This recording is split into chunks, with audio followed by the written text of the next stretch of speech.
En particular vamos a hablar de una medida muy importante que tomó hoy el gobierno argentino en lo que tiene que ver a los derechos de género en nuestro país. En concreto, el gobierno lo que hizo fue permitir reconocer las identidades no binarias, ¿sí? Que a partir de ahora van a poder registrarse en los documentos, en los DNI, en los documentos nacionales de identidad. Pero intentemos pensar y exponer un poco qué es esto de la identidad no binaria. Básicamente, las personas no binarias son aquellas que no necesariamente se identifican con el género masculino o femenino. Como bien saben ustedes, hoy por hoy en los documentos podemos figurar dentro de este régimen binario de masculino o femenino. Bueno, a través de un decreto hoy el presidente Alberto Fernández otorgó este derecho que permite a las personas que no se reconocen bajo este esquema dual poder reconocerse a partir de ahora bajo esta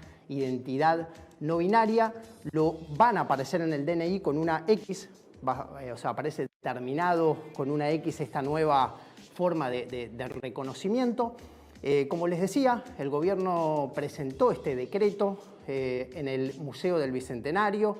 Allí el presidente estuvo acompañado por la ministra de las Mujeres, Géneros y Diversidades, Elizabeth Gómez Alcorte, y el ministro del Interior, Guado de Pedro, y allí hizo entrega de los primeros 3 documentos en los cuales que contemplan esta opción, que es un reclamo muy fuerte que viene siendo presentado por los distintos sectores de la sociedad, que tiene que ver con la identidad de las personas, algo tan profundo y tan fuerte como es nuestra identidad. En este sentido, Argentina entonces se pone a la vanguardia en Latinoamérica nuevamente en materia de derechos de género.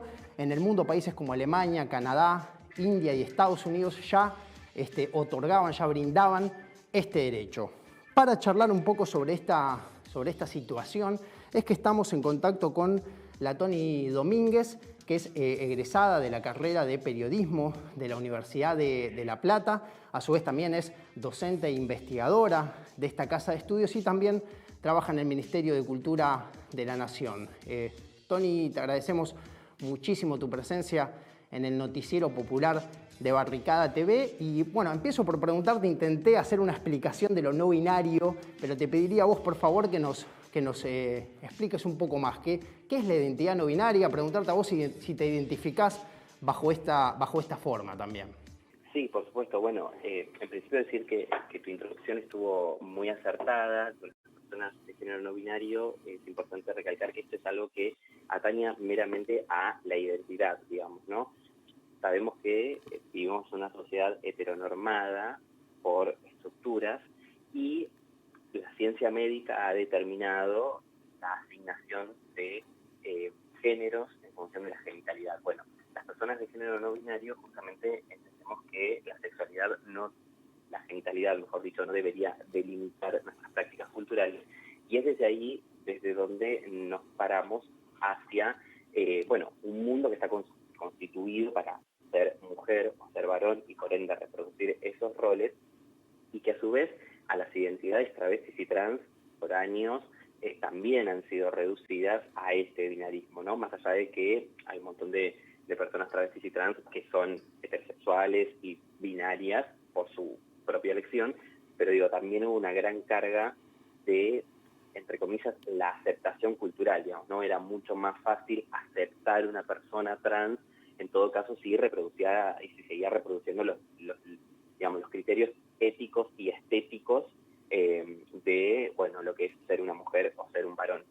Lo de hoy realmente ha sido muy importante porque, no solo que da por tierra todos los principios básicos que la medicina ha puesto para nuestra cultura occidental, sino que también posibilita la capacidad de pensar en otras formas de existencia, ¿no? Encorsetar los sexos, por ende los géneros y las prácticas culturales, hace que también todo nuestro campo significativo se vaya acortando, ¿no? Como todas las posibilidades de pensar otras maneras de ser, otras maneras de sentir, otras maneras de expresarnos.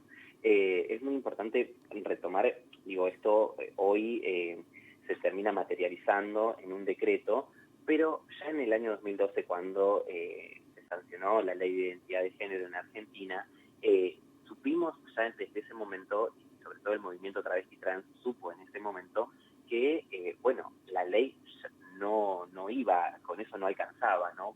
Con tener una ley de identidad de género, porque no obstante hacer una ley de vanguardia en el mundo por reconocer la autopercepción como una identidad, no obstante eso, en los documentos registrales seguían licuando las identidades travestis y trans a la categoría de femenino o masculino, ¿no? Digo, muchas y muchos compañeras y compañeros travestis y trans tuvieron que reducir su identidad a que en el DNI apareciera mujer o varón. Y eso hacía que las personas de género no binarios no solo no estuviéramos contempladas en los registros nacionales, sino que tampoco, que nuestra lucha seguía siendo por la aceptación de la autopercepción, ¿no? Desde subirse a un bondi hasta ir a reclamar algo a una obra social, ¿no? Entonces, me parece que lo de hoy no solo posiciona a la Argentina de nuevo como un país de vanguardia ante el mundo, y sobre todo ante nuestra querida América Latina, donde hay países donde siquiera se puede pensar en la homosexualidad como manifestación pública de amor en la calle, ¿no? Tenemos países hermanos en los que les hace falta muchísimo una discusión mucho más profunda de la sociedad que quieren para este nuevo milenio, ¿no? Del cual ya han pasado 21 años. Entonces, es importante pensar que Argentina vuelve a dar ejemplo, retoma los principios internacionales, los tratados internacionales. Hubo una gran discusión respecto de la existencia de la X en los documentos. La X, en principio hay que entender que al poder hay que sacarle las cosas de a poquito. Si vos vas con todo, no te van a dar nada.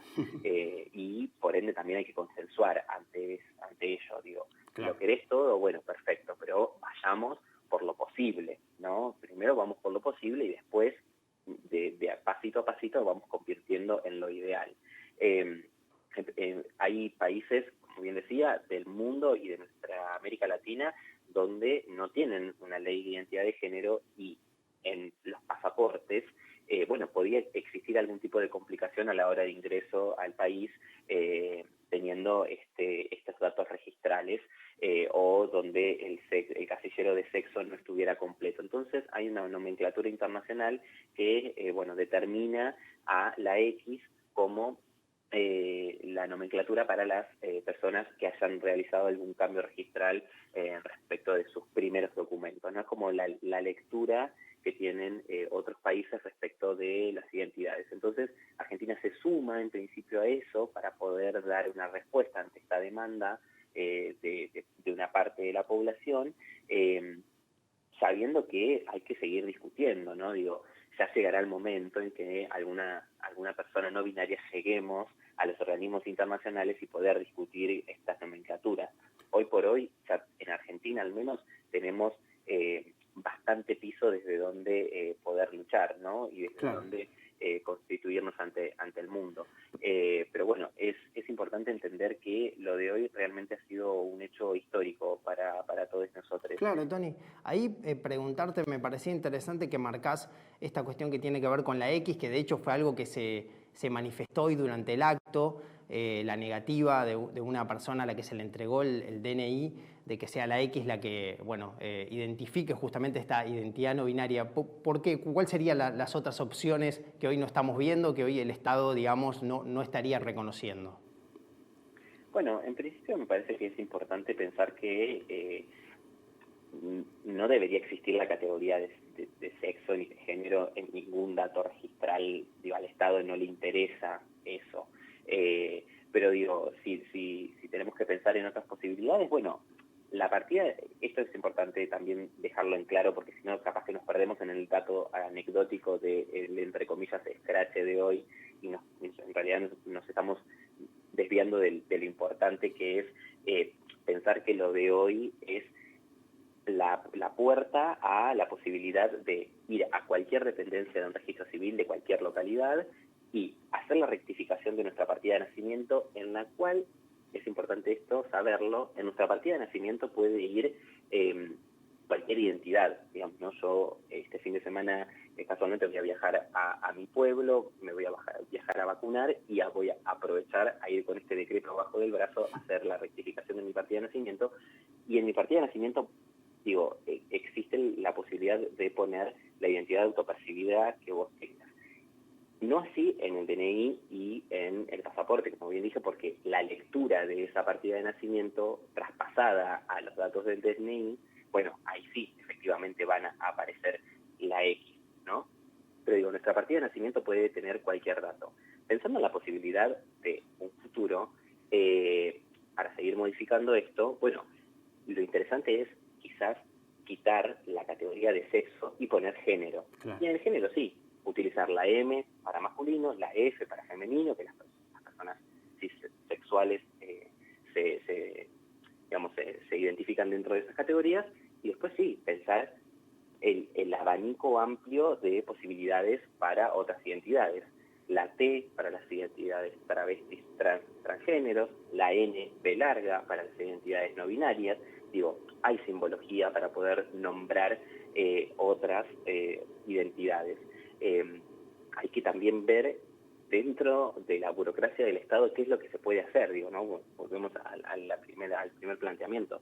Ver dentro de lo que de nuestros deseos, nuestras expectativas, bueno, qué es lo que podemos conseguir al día de hoy, ¿no? Entonces, hay posibilidades de poder modificar nuestra partida de nacimiento, la rectificación de nuestra partida de nacimiento con sin la categoría de sexo, poniendo simplemente nuestra identidad, y sí en los documentos, al menos por ahora, bueno, aparecerá la X, pero también con la firme convicción de que hay que seguir pensando en nuevas formas de nombrarnos dentro de nuestros documentos registrales, o directamente, como bien lo dijo hoy el presidente de la Nación, Alberto Fernández, vamos a hacer una sociedad más igualitaria cuando todos y todas seamos todes, ¿no? Cuando dejemos de utilizar o de pensar al menos la división de nuestra sociedad como una dualidad, como un binarismo, y empezar a pensar en la cultura como ese gran tejido amplio, interseccional, plural, que está en constante disputa desde los márgenes. Entonces, bueno, sabemos que lo de hoy es un avance significativo en materia de derechos humanos y de reconocimiento, sobre todo también con la historia que tiene la Argentina en torno a la identidad, lo que nos enseñaron las madres y abuelas de Plaza de Mayo, y esto viene a dar un paso más en ese camino. Pero sabemos que la lucha aún sigue, ¿no? La posibilidad de seguir comprendiendo nuestras identidades por fuera de lo que la burocracia y la estructura burocrática patriarcal, comprende a la sociedad, ¿no? Claro, Tony, ahí hablabas antes de lo que es la ley de identidad de género y bueno, y cómo se va avanzando en ese sentido. ¿Qué te parece que falta en ese sentido? Mirando esa ley de identidad de género, ¿qué falta aplicar? ¿Dónde ves que se vuelve urgente seguir avanzando? En la implementación urgente, pero necesito un sinónimo más que urgente para decir urgentísimo, la implementación real, concreta, con perspectiva de diversidad sexual y de derechos humanos de la Ley de Educación Sexual Integral urgente. Digo, aprovechar el debate público que le están dando a los penes de madera para decir que lo que nos falta en Argentina aún es tener la aplicación de la Ley de Educación Sexual Integral en todos los niveles, porque lo que estamos viendo por parte del periodismo de guerra que están haciendo contra la compra que realizó el Ministerio de Salud del Estado argentino, denota la falta que nos hace hablar de penes, de vulvas y de sexualidad sin que se rían como si estuviéramos en una clase de salud y adolescencia del 88. Realmente es vergonzoso ver gente grande, profesional, aún sonrojándose cuando tienen que hablar de genitales en la televisión, cuando debería ser lo más naturalizado posible para esta sociedad. Me parece que lo que urge es eso. Como segunda parte, la capacitación. Digo, la ley de educación sexual integral, pensada en todos los niveles, ayudaría muchísimo a que, nuestra sociedad ya desde las primeras infancias vaya reconociendo signos importantísimos como lo son la violación, como lo son los abusos, como lo son las diferentes zonas del cuerpo, la capacidad de elegir tu orientación sexual, de elegir tu identidad, y así, conforme vayan creciendo, ir complejizando esos debates y pensar en una educación sexual reproductiva de calidad, que sea salubre, para que no haya muertes ni transmisiones de enfermedades de transmisión sexual, justamente. Y por supuesto, después la capacitación a los agentes del Estado y también del sector privado.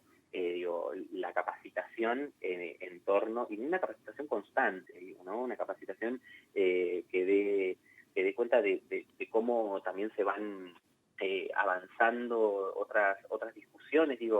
Ya en algún momento la cuestión de la categoría no binaria también nos va a quedar chica, también van a aparecer otras identidades, también van a aparecer otras formas de existencia que reclamen su visibilidad, y estar preparados para esas discusiones, estar a la altura de esas discusiones. Entonces, me parece como principal hito pensar en la aplicación urgente de la Ley de Educación Sexual Integral en todos los niveles, y, por supuesto, las capacitaciones constantes para agentes estatales de todas las ramas, de todos los ministerios, de todas las dependencias, y, por supuesto, también apuntar al sector privado, ¿no? Porque a veces siempre recaemos, entendemos al Estado como garante de derechos y como la posibilidad de ampliar esos derechos, pero bueno, el sector privado también tiene que poner su cuota.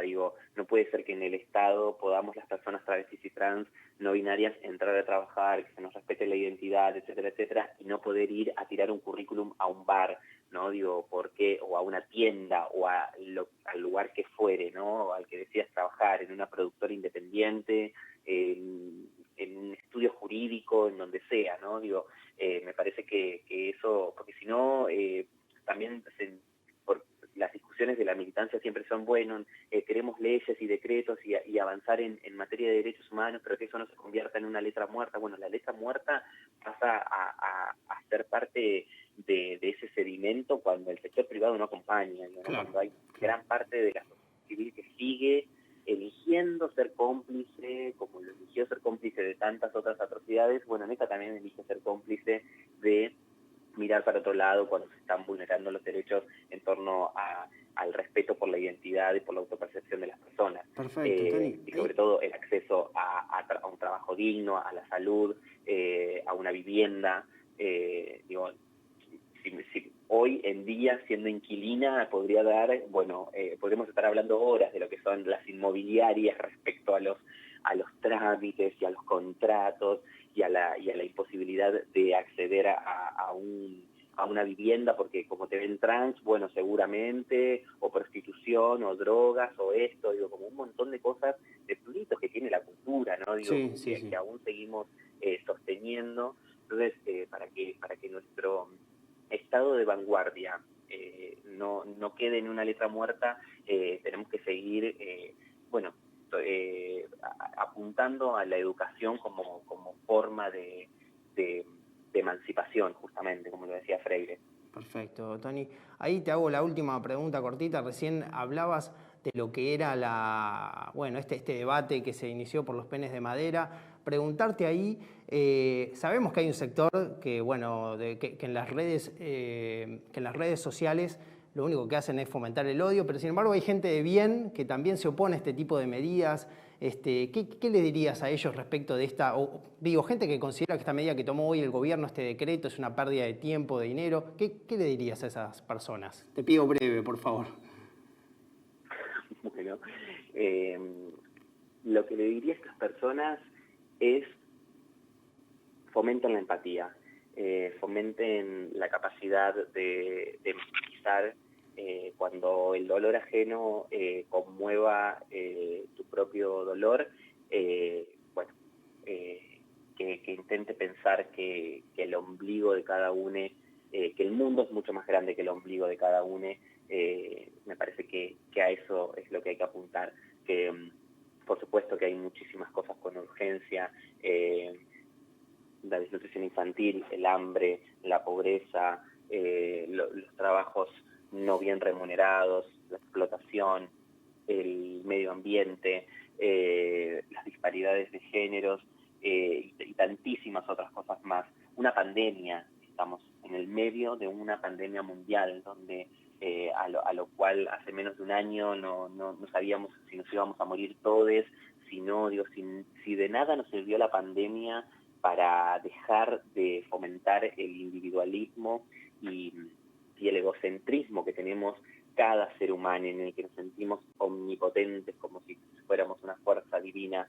Bueno, creo que esta pandemia nos vino a dar cuenta de eso, de que nadie es imprescindible y sobre todo nadie es inmortal. Hoy 2 gotas de saliva pueden matarnos. Entonces, digo, si eso no te da la capacidad de conmoverte ante el dolor ajeno, bueno, replantear en principio un buen psicoanalista y después recomendar fomentar la empatía, por supuesto.